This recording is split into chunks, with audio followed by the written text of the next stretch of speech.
Here's just a quick video of how you can use DAX finance functions to build visualizations within Power BI.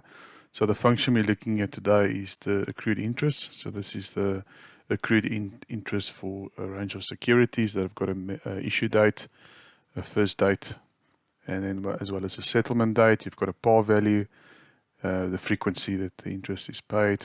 You've also got the basis, and then calculates the accrued interest using the DAX function.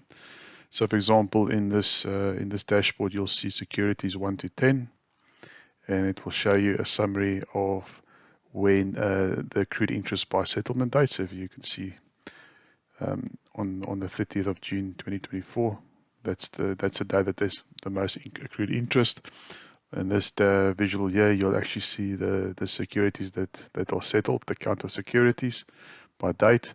And then here you've just got a summary of the accrued interest paid by security starting from high to low. So you can see 1024, which would be the security at number 3. So if we sort this, you'll see the highest there is number 3, which is this chart here.